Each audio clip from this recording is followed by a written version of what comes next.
ब्लॅकमधील ज्योती व्हरायटीची आज छाटणी चालू आहे. नमस्कार शेतकरी मित्रांनो, ब्लॅक व्हरायटी म्हणजे सर्वांना परिचित असणारी व्हरायटी आहे आणि या व्हरायटीला माल कसा पडतो हे सुद्धा सर्व शेतकऱ्यांना माहीत आहे.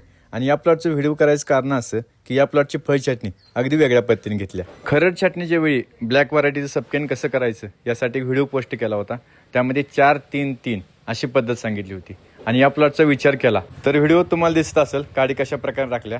म्हणजे पहिले 6 पानावर सबकेन केले, तिथून पुढे 2 डोळे राखले ते आणि तिथून पुढे 5-6 डोळे राखले होते. आणि फळ चटणी घेताना पहिले 6 डोळे, तिथून 2 डोळे आणि तिथून 2 डोळे राखले ती आणि आपण काडी कट केली. तर अशी काडी राखण्याचं महत्त्वाचं कारण म्हणजे ब्लॅक व्हरायटी ज्यांची आहे त्यांना माहीत असेल की ब्लॅक व्हरायटी फुटायला लेट फुटत्या, म्हणजे लवकर ब्लॅक व्हरायटी फुटत नाही आणि माल पडायला सुद्धा ब्लॅक व्हरायटीला कमी पडतोय. त्यामुळे या प्लॉटचं आपण सुपर सबकेन केले. सुपर सबकेन करायचं कारण असं की आपल्याला 2 गाठी गावते त्या आणि 2 गाठीतनं 100% माल पडत असतोय.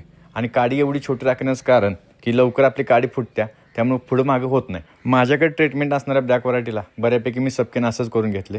आता या प्लॉटचा विचार केला तर या प्लॉटला कशा प्रकारे माल पडतोय आणि बाग कशा प्रकारे फुटत्या यासाठी मी व्हिडिओ पोस्ट करतो. त्यासाठी आपल्या चॅनलला फॉलो केलं नसेल तर नक्की फॉलो करून घ्या. धन्यवाद.